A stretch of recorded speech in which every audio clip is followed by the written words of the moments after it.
Hello. Today I'm joined by Dave Francis. He is a tennis coach for Blue Valley High. Dave, thank you so much for joining me. How's it going?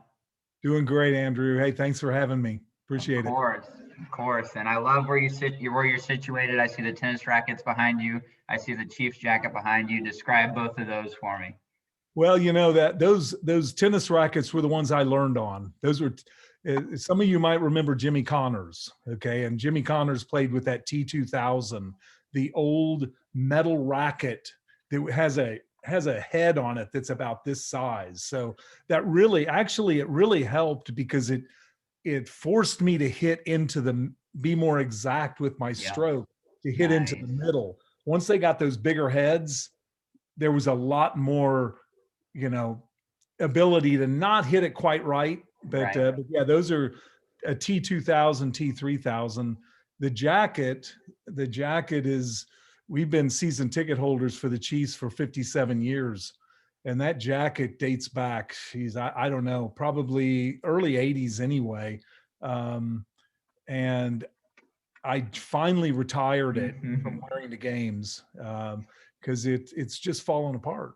So I had to Mhm. replace it, but I hung it down here in the man cave. Yeah. Uh, I also have in this room two seats from Arrowhead Stadium that were ours for Nice. years and years, and when they pulled the old seats out and put the new ones in, Yeah. I bought the seats, That's and awesome. so I can still watch the game in those orange. They were orange seats down in that first level. I know, but When did they replace them? When was that? actually just last couple of years. Yeah, not long Yeah, ago. Nice. I remember the orange seats. That's they awesome. were a lot. They were a lot louder when you sit there and Yeah. pound on them. They Yeah. were like drums. The Right. ones that they have out there now aren't hollow, so Come on. it's a little bit less loud. Yeah. So, but Oh it's still a man. pretty loud place to go. Yeah. Well, great souvenir there. How did you feel last year when we won the Super Bowl? Oh, elated, Yeah. elated. My sister, my oldest sister, was a Super Bowl was a cheerleader at the first Super Bowl. My dad was a red coater at the first Super Bowl in against Green Bay. We got beat then, but then we won number 4. And so, I've seen some really, really bad football over the years, you know, and sometimes I kind of wonder, why did we keep paying for these seats? But uh, I love it. I just Yeah. love the environment of Arrowhead Stadium, and um, so we stayed. We're probably some of the oldest season ticket holders. I may have been to more games than Clark Hunt. Uh-huh. You know, but I don't know. Well, you've stuck it out and come out the other side on the Mahomes era, so that's pretty Yeah, exciting. yeah, it is exciting. It was a tough thing to watch this year, but they're going to be back. Yeah, absolutely. It'll be interesting to see how they regroup and come back with a fire uh, Yeah, to do something different next year. So, absolutely. And I know you touched on your sister and your dad. Can you speak yeah. more to what your family life looks like? Well, I grew up in a family with 4 kids, and grew up in the Shawnee Mission School District. In fact, uh, the Shawnee Mission South area. Nice. So may have some coaches that are listening to Yeah. this. But yeah, we I grew up in Overland Park, and went to KU, um, and met my wife, who became my wife. We've been married 43 years. Now I have 4 kids. They're all off the payroll, between 38 and 30. 3 of them live in Colorado. One of them lives here in the Kansas City area, and 5 grandkids that are just a blast. I told my kids, "Why weren't you guys this much fun?" And I know why. I don't have any responsibility for them, so I kind of say, I smell something. But Uh-huh. it's great. I've been so blessed. So. That is awesome. Sounds very, very rich. 43 years of marriage. What's one piece of marriage advice that comes to mind? Oh man, jeez. Um, I think that probably a secret, and I shouldn't say it's a secret because it really isn't. Uh, but have a servant heart, have a servant mindset, not a give, and try to be as sensitive as you can be uh, to that. Um, I think that's probably it. Is just having a servant heart. Oh, yeah. It's amazing what can happen when you're selfless. I heard a quote the other day that said something along the lines of when you move from being selfish to selfless, love always fills that gap. And like, Yeah, that's a guarantee. It's a yeah, guarantee. So I yeah. see what you're saying there. What's a good memory from raising your children? I've had a lot of them because I was their coach in just about everything they did. In soccer, in roller hockey, in basketball, in tennis, and so my opportunity to just grow with them, uh, not only at home, I really left the coaching on the field, and I was dad when we got into that car, and it was not reminding them of anything on the game, or I mean, it had nothing to do with that. So Hmm. um I had a lot of good memories with my kids. Probably some of the, which is why I have three kids living in Colorado now, is all of the trips we took to Colorado. Yeah. We would go out there probably two times a year, once to ski and once to in the summers in Colorado are the best. And so we just had a blast and so much fun just running around the mountains. Um, and great memories there. So That's awesome. That's awesome that you can rattle off a handful of amazing memories right there, and I'm sure there are so many more. That's great. You shared you coached your kids a little bit, and I know you're coaching currently. Where all has your coaching career led you? well, again, it was all youth to begin with. And then my girls got into tennis. I'd been playing with them, but they decided to play tennis in high school at Kansas City Christian, and we really didn't have a program at Kansas City Christian at the time. So I started the tennis program at Kansas City Christian and coached there for 7 years um, as the head coach, and that was really fun. I My youngest excelled at it. She got a scholarship to play tennis, and so I quit coaching so I could go watch her play. She Hmm. played at a little Concordia University up in Nebraska. And so a lot of her matches were around the Midwest. So I would go watch her play. And I didn't want to have a conflict where I couldn't go see her. So I passed the program off to someone else.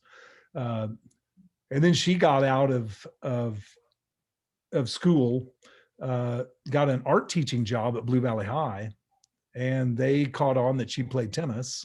So she became the assistant coach, which about 2 years later, they gave her the head coach job. And she gave me a call that afternoon when she was offered it and said, Hmm. You won't believe, Dad, what just happened. Because, Blue Valley is the best tennis in the state of Kansas. They Yeah. are all the Blue Valley schools. Although Shawnee Mission East is awfully good. Yeah, no, they are really really tough. Yeah. But and the others play really well. But we're a perennial top five Yeah. uh, in that. But um, she called me and said, "Dad, you won't believe what just happened. I just got the head coaching job at Blue Valley." And I said, "Great, Kim, that'll way." And she goes, "I have no idea what to do. I don't would you even consider being my assistant coach?"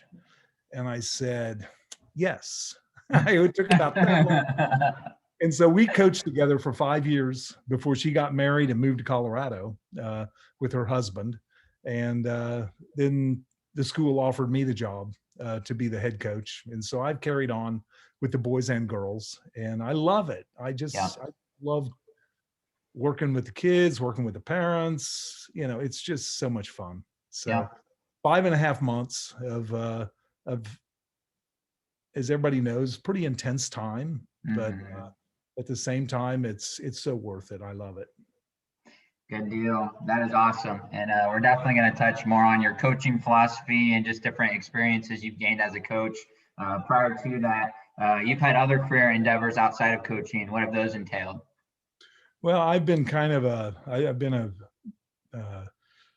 little bit of an entrepreneur. I build, kind of start and build businesses, has been kind of what I've been doing. My most recent thing has been a network of RV recreational vehicle dealerships. There's about 150 of them around North America, and called Route 66 RV Network, and just a fun business to be in. And so I have in 2020, I decided I'm going to sell my part of the company back to my partners. And now I'm on a journey. I'm on a journey to kind of figure out what's God's next step for me. And I don't, and I don't know what that is. My word for the year is follow. I need to learn how to follow and not be Mm. always have to be the leader. I've always had to be the head coach. I've always had to be this or whatever. So this is a challenge, but at the same time, I really feel like God is leading. I just need to be patient and watch where he takes me at this point. Absolutely. So, Love it. Love it. I know we've talked about your word, and I know we've talked about just gaining clarity on what that next step is. And, it's awesome that we can hold on to two things. We have a good father, and he has a good plan for us. We that's can right. rest in that. Absolutely. So could you share a little bit more on like the one word concept? Well, I've so many times people talk about, boy, you need a goal, you need to do a New Year's resolution, or whatever. And those have never worked for me. I'm not against goals and I'm not against resolutions, but at the same time, they seem to disappear, and that they primarily have been created by me deciding what I need. I need to lose weight. Okay. Or I need this, or I need to be thinking about that, or whatever. The whole one word idea is to seek God Mm. and have him tell you what that word is for you, Mhm. not what you think that word is, and not what, Andrew, you think that word ought to be for me. And definitely don't ask your spouse what they think that word is for you. I think that it's God needs to give you that word. And I've done that a number of years, and it has been so valuable to have that. And being one word, it's easy to remember. Yeah. Yeah. I'm a pretty simple-minded individual, and the simpler the better. And Hmm. follow um, is where it is right now. And that was given to me, um, you know, well in advance of a lot of the issues that we're running into and following. I need to follow on. So Yeah. God knows. Yeah, absolutely. And I love that one word concept. That's something I've been doing the past few years myself. And I believe the authors actually say it's not a good word, it's a God word. And so, Yeah, like you said, you truly have to seek the Lord. And I know coming upon 2021, I thought my word for the year, had I had it my way, it was going to be adventure. But the Lord had something different in mind. He said, your word is going to be eternity. So far, so good. Years that's an prior was adventure. surrender and faith. What Yeah. have been a couple other of your one words?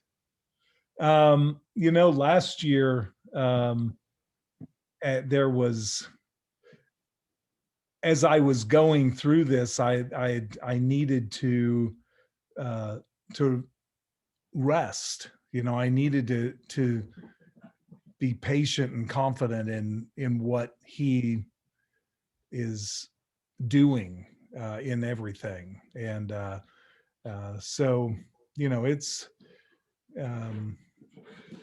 I to be real honest with you, I can't remember 2018 Yeah. and Yeah. 17, but they've always been right on. And it's, Yeah. again, God gives it to you. It's a good thing. Oh yeah, absolutely.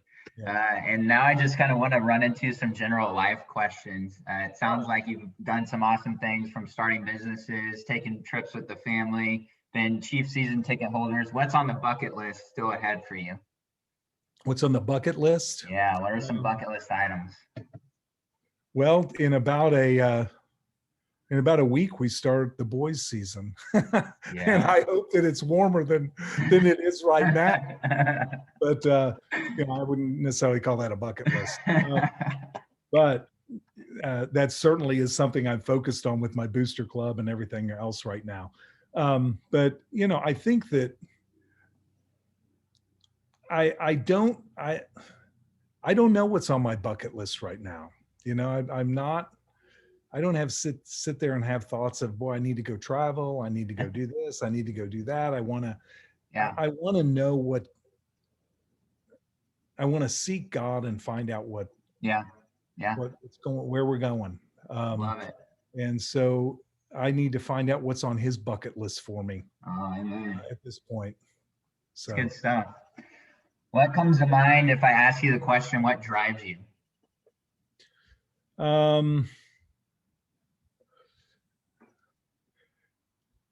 That, I think, and again, I don't want to over spiritualize things, but quite honestly, I think what drives me is being in God's will. If I can be there, whether I'm coaching or whether I'm running a business or whether I'm being a dad or I'm being a husband or having that peace that I'm where I'm supposed to be. I think that's probably the thing that I seek and have seeked the most. Even as I've built businesses, I've spent time, I've always seen God as being that CEO or the chairman of the board. I'm the CEO and he's the chairman. And so, we have our little board meetings every morning. And so, I think that trying to stay in that mindset is probably what drives me in most everything I do. And I fail at that. That is I fail maybe more times than I'm successful at it. But God knows we're trying. He knows our heart. He knows what our heart is. And there's a mercy that follows everything that we do, that you go and repentance. Yeah, I'm tracking with what you're saying there, and I don't think by any means you're over spiritualizing things. I think that's how He's created us to be. He tells us apart from Him we can do nothing. He tells us that He has come so that we may have life to the full. And so I think, like you're saying, you have to be in His presence. You can't be the author and perfecter of your life. He is the author and perfecter of our life. So we have to lean into Him. So I love, like you said, have those morning board meetings. That's great. Yep. What's the biggest piece of life advice you've been given? It probably, again, this probably comes out of scripture, but it's to be quick to listen, slow to speak, and slow to anger, out of James. Because boy, I can be just the opposite of that sometimes, whether I'm on the tennis court, whether I'm with my wife, whether I'm with my kids as they're growing up, to be very, very quick to speak as opposed to quick to listen. And being quick to speak can sometimes oftentimes get you in big trouble. So if it's unrestrained. So I think that probably, while that isn't advice that I've been given by a father, by my earthly father or by someone, I feel like that's something that I really, really pursue and try to do is have bigger ears and a smaller mouth. Yeah. Yeah. It's really good. Love it. And now just to shift a little bit more to coach specific conversation. You've been coaching as a head coach for about a couple of years now ish. What's something you've learned that you think it would be good for other coaches to know or be aware of, or just encourage them and remind them of? Well, as a coach, our job is to encourage. I mean, that is our job. And, to make sure we're having fun, I mean, that is, if most of these kids aren't signing up for a job, they want to play, and play is fun. And so sometimes the pressure of our wanting to win or our wanting a certain outcome or whatever can actually get in our way of building a relationship with some of the kids. So, I really feel like sometimes we need to back up and just enjoy it, and go back to being that encourager that we're, as a coach, need to be. I'll have, and tennis is a little bit different because we're not really a team sport. I really try to create team on our on our team, but it's very individual. Most of these kids that are really, really good, man, they are out representing themselves in USTA. They are their brand. They are who they're building points for. They are not building points for a team or a club or something like that. And sometimes to get them out of that, I find that a lot of the kids really enjoy coming onto that high school team because it is a team and they can feel a part of it with other kids, as opposed to the pressure just being on them. And some of them have parents that are very, very, they're pushing, and I've had some really good tennis players bow out of tennis as sophomore year because they've played 10 or 12 years and they've had they wanted to do something else. I'm tired of this. This has been a job to me. So our job is to help them achieve at their highest level, but at the same time, how they'll achieve at their highest level is if they're having fun and they're enjoying themselves. Oh yeah. So, I agree with you. I love that. So obviously having fun is a value of yours. What are some other important values of yours as a coach? Relationship.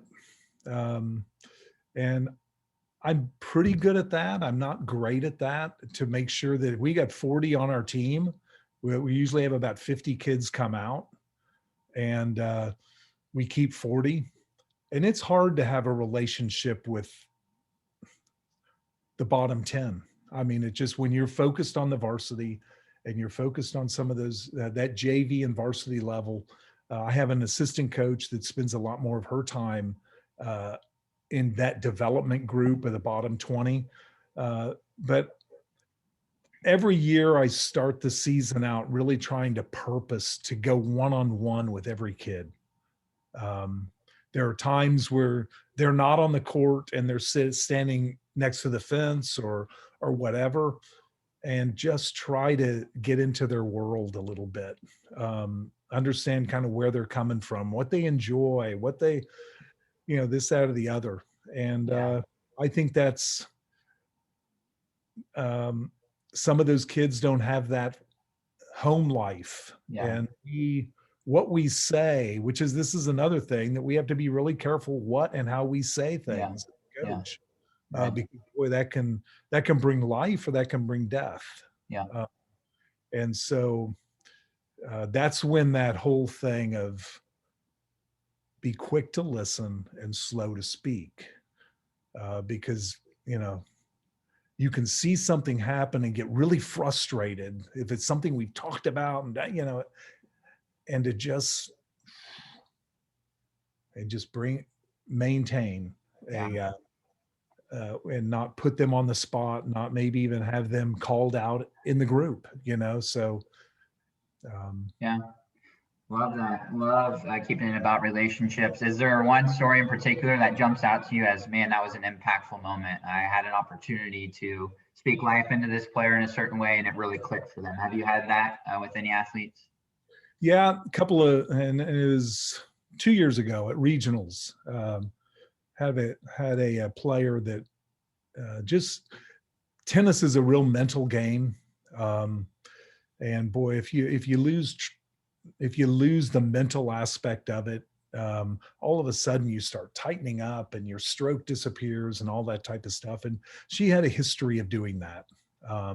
Really hard on herself, very, very difficult for her to maintain a level.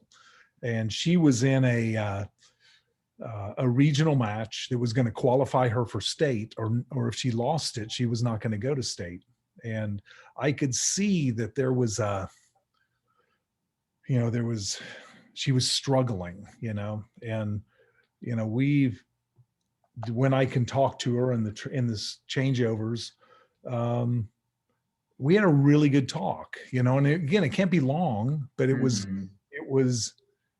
just enabling her to just settle down and settle. And all of a sudden she finished that match she was so excited, and it was because she knew that she got past that wall that has knocked her over so many times.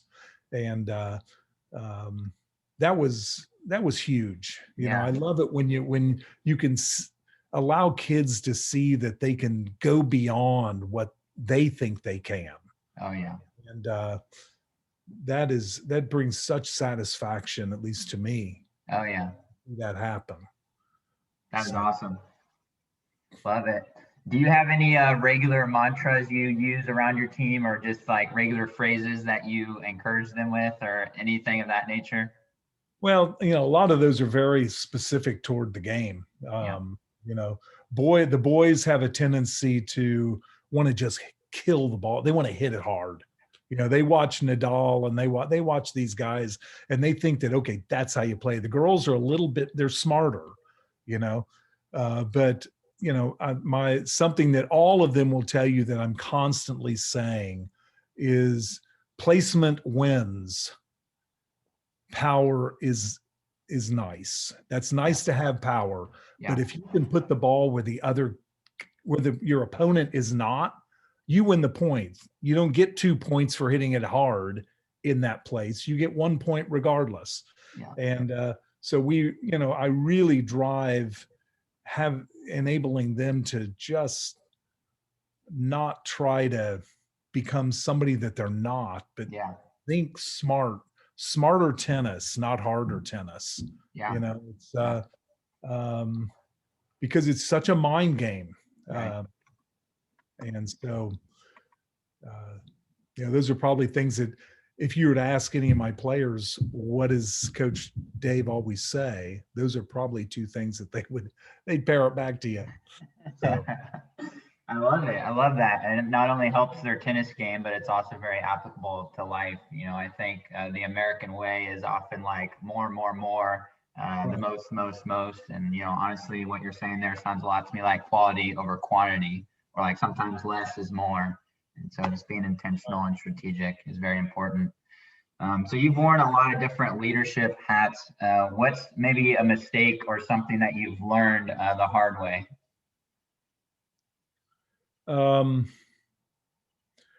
I'd say that it's probably mistaking leadership for control. Being a leader isn't control. It's being able to let go and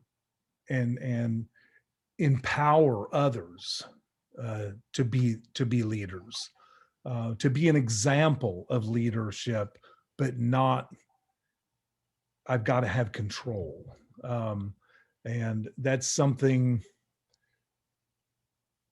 I constantly struggle with, is that whole control thing, And so that's why follow is such a tough word for me this year, because I tend to go, okay, I'm going this way. Hey, God, come with me just in case I need you, that type of thing.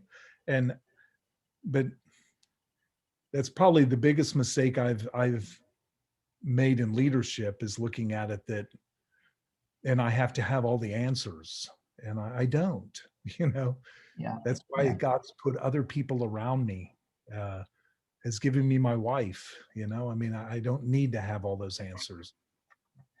So That's a great leadership lesson. Could you imagine if Jesus was only about control? He was obviously all about empowering, and that's how we have the faith that we have today. Well, he that's so probably would have started with 12 that followed him Yeah. and ended up with about 4. Seriously, I think that it's hard to be around somebody that is a control freak, that is, because that is just, it's really hard to just kind of play someone else's game all the time. Yeah. So, Right. Have you read any good books that you'd recommend? there's a pastor here, and I think he's in Olathe. He used to be the Chiefs chaplain, a guy named Philip Kelly. Okay. And he wrote a book called Divine Disturbance that, man, it just rocked my world. It's about Nehemiah. It's all based upon Nehemiah and how God called Nehemiah away from this really cush job as the cupbearer to the king, and to go and rebuild the walls of Jerusalem, and it is such a great practical book. But it's based upon that scriptural story of Nehemiah, and how God brought him. Something that really challenges you to do is to ask God to break your heart. Ask God to break your heart to those things that break his. And that, wow, Yeah. and so it just challenges you to Right. be thinking about things in a different way. Yeah. And to have that perspective. So, Yeah. but then another one that's a bit more of a coaching book is Every Moment Matters by a guy named John O'Sullivan, which is really, really good. I don't know if you've read that or not, but it doesn't have a scriptural or a biblical background, but it's some of the world's best coaches and how they have inspired athletes to build championship teams. And boy, there are just some gems of ideas in that. But that is, that's called Every Moment Matters. Good stuff. Nice. We'll definitely have to look into both of those. Haven't read either, but sound great. Thank you for sharing those. And I was going to ask you, are there any good audios you've listened to recently? I know about a year ago, actually last Easter, you sent me a Louis Giglio sermon, and it was really good. Anything like that lately? Not that pops off the page, right? Yeah. That the Louis Giglio had a lot to do with kind of what's going on in our, with this, in our culture and all of that type of stuff, and what God's at work. That God is, while we're looking and seeing all of this, things being shut down and all of that a lot of people are saying, where's God? Yeah. What's he doing? And his whole point was, he said, as a pastor, I've never heard anybody preach on the second day. Yeah. I always preach on the cross, and then they preach on Resurrection Sunday. Well, the big question is, what was going on in between that? And can't you imagine everybody was that knew Jesus was down and going, man, this was the Son of God. What was I duped? But no, God was at work, and God is Yeah. at work right now. He's Yeah. at work right now. And it's not, he's disinterested. He's not um, just kind of going, oh my gosh, I didn't expect this. He's got it all. Oh yeah. He knows exactly what, he's sovereign. Yeah. And so that's kind of what that Giglio message was. And Oh yeah. that was like last, if I'm not mistaken, even kind of like last March or May or Yeah. April. This Yeah. whole thing was starting to hit, and you're kind Yeah. of going, what's going on? Our world just shut down. Right. Yeah. Yeah. So, It was so good. yeah, Man, I'll have to probably link that one in this video so that way others can watch it, but it was yeah, really good. it's really good. So, could you share how your faith started? How did you come to have a relationship with God? FCA played a huge part of that. And I grew up in a Southern Baptist family. So I don't have this big aha, light from heaven type of a thing. But my dad was actually really involved with helping to develop FCA here in Kansas City. And so as a result, I was involved in that. And we would go to camps out in Colorado every summer at Estes Park. And that went on for 10 years, probably, that we went to the FCA camp out there. I headed up the FCA huddle at Shawnee Mission South for 2 years when I was there. And it's just always been a part of my life. And went to church 3 times a week. I didn't always stay totally close. When I got into college, man, I was all over the place, but God had a way of drawing me back. And that happened more through my wife, getting to know my wife than anything. And, it's just been, I can't imagine being a husband, being a father, being a business owner, being a coach, any of that stuff without a relationship with the Lord. Yeah. There's peace that comes with that. Yeah. And it's a peace beyond an understanding, Right. it's just, and so I'm very blessed to have been brought up in a home like that. And then the Lord just stayed with me on it. So. Absolutely. That is awesome. And you mentioned you've obviously been around FCA for a long time. You're currently on the board for Greater Kansas City FCA. Obviously, you get to see FCA from the lens of a coach. Why do you think FCA is important? Oh man, it's the focus of FCA has changed, and I love it. It used to be a kind of a young life type thing, which was all for the kids and trying to reach the kids and almost being their youth group, type of a thing. But the focus now is to and through the coach, which the influence that coaches have in kids' lives is unmatched. We have more influence in some of those kids' lives than their parents have in their life. And so we have an opportunity to speak life into them. And I think that what FCA needs to do, and Andrew, you're doing it. I've talked to you about this, and you're doing that. You're creating an environment for coaches to be able to be humans, be people. Because sometimes coaches are put up here, and we can't appear vulnerable to our parents of our players. We can't appear vulnerable to our students of a lot of times. We can't appear vulnerable to our athletic director, that we're struggling with anything or whatever.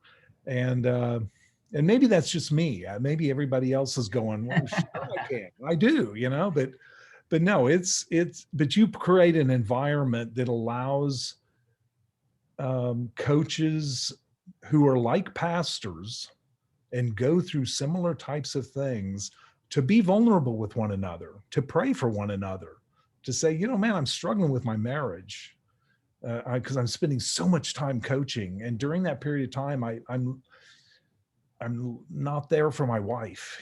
How do I balance that? Well, that's why God creates small groups, and you're doing that. And I think that's the model. That is the model that ought to be replicated in every market, in every city in this country for coaches, because coaches are critically important to kids. Mm. So an FCA is that basket, if you will, that allows for a safe landing. Yeah. For a coach to come in and be ministered to and be strengthened and be encouraged so that they can step back out there on the field or the court or whatever they're doing, and be the man or woman that God made them to be for those kids. Oh yeah. So good. I really agree with you there. Coaches obviously want to have a great influence, and I think the best way to sharpen their influence is by sharpening themselves. And all of us are three-dimensional beings. We have a physical, we have mental, emotional, we have a spiritual. If we neglect the spiritual, we're not going to be the very best that we can be. And going back to a lot of what you've shared today, what God has created us and designed us and has planned for us to be. And so you really have to grow spiritually, and that takes community, that takes relationship. And so love a lot of what you said there. Thank you so much for sharing that. I have a few quick questions for the road, but before I get that, okay. I like to ask the question, why do you think a relationship with God is for anyone and everyone? Because he created you. Mm-hmm. I mean, he knows you better than you know yourself. He knows you better than anybody. And I think that, I've oftentimes referred to the Bible as the owner's manual.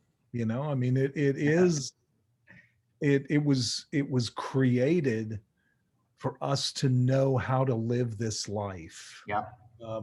And to reach that goal, which is to be with him, which is what he wants. He wants us to be with him. And,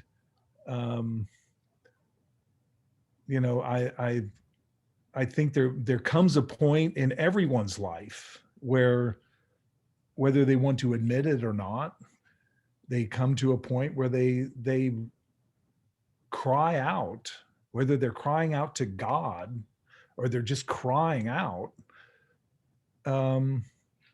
because they need God. They've got this hole in their heart that can only be filled by him. Yeah. My kids we used to do a thing. There was a guy named Donut Man. Did you ever hear about Donut Man? No. Donut Man was this. My grandkids still listen to this guy, but he has all of these songs that are just really, really fun kids songs. And he called himself the Donut Man because that's what he did. He filled the hole in those kids' hearts with scripture that you would sing, with just lessons and all of that type of thing. And I think that whether man is willing to admit it or not, we're all looking for that. Yeah. We're trying to fill it with whatever we want to fill it with, a championship, whatever it is.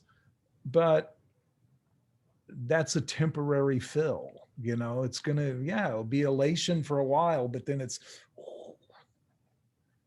and pure joy comes, the fruits of the Spirit come out of having that hole in your heart filled. So that's why I feel like that is, everybody's looking for it. They just don't know exactly what they're looking for. Right. But when they find it, they know. So right. I really love that analogy of the owner's manual. And like to speak in sports terms, there is an ultimate head coach. There is a playbook for Yeah, life. There are teammates he's given us. And so love it. Thank you so much for sharing on that. So real quickly, just wanted to ask you what some of your favorites are. Do you have a favorite athlete? Boy.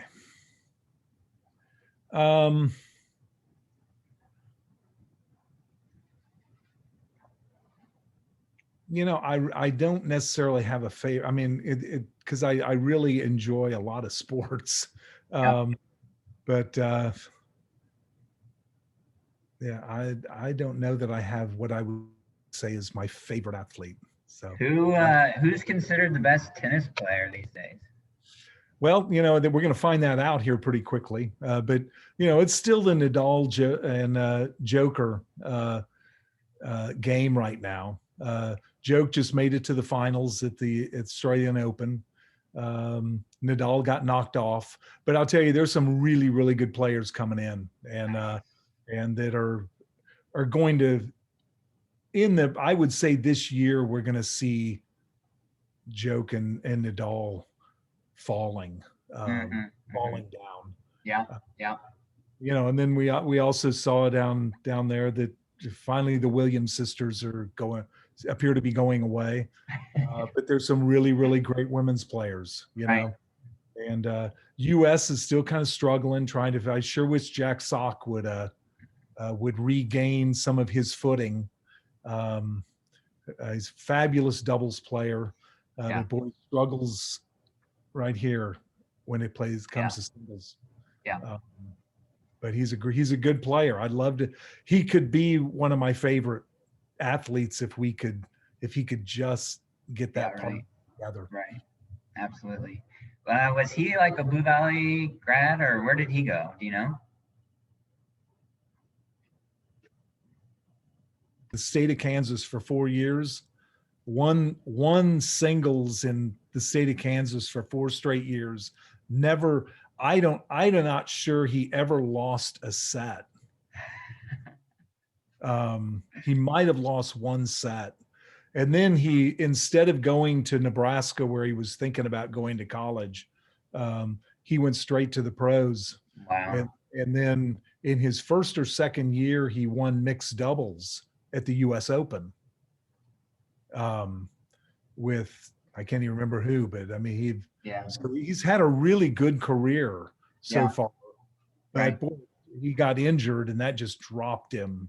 And he's not been able to build himself back after that injury. So he's been most successful in doubles, which is interesting. But yeah, right. Awesome. How about, do you have a favorite movie or TV show?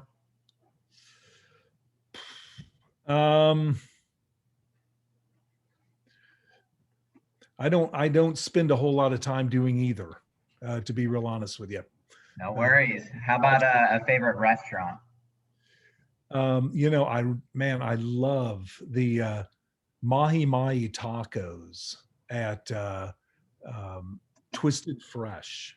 Ah, nice. Twisted Fresh, the mahi mahi tacos are awesome. And then I've gotten into, and not necessarily health food here, but it's Detroit style pizza. There's a place over in Grandview called Providence Pizza that has this amazing Detroit. I didn't know Detroit was known for pizza, but I had it in South Carolina this summer, and I found a place here in Kansas City that sells it. It is the best pizza. I'm spoiled. I don't eat other pizzas now. So wow. I'm jealous. I'll have to take you to have some of that Detroit style pizza. That would be awesome. I love pizza. That may spoil it for me though. Yeah, no, it will. I pretty much guarantee it. Crust is crispy. You know, it's really. Oh boy. So. Goodness. Well, awesome, Dave. Thank you so much for the time. It was a lot of fun, very insightful. Thank you. You're very welcome. And thank you. Of course.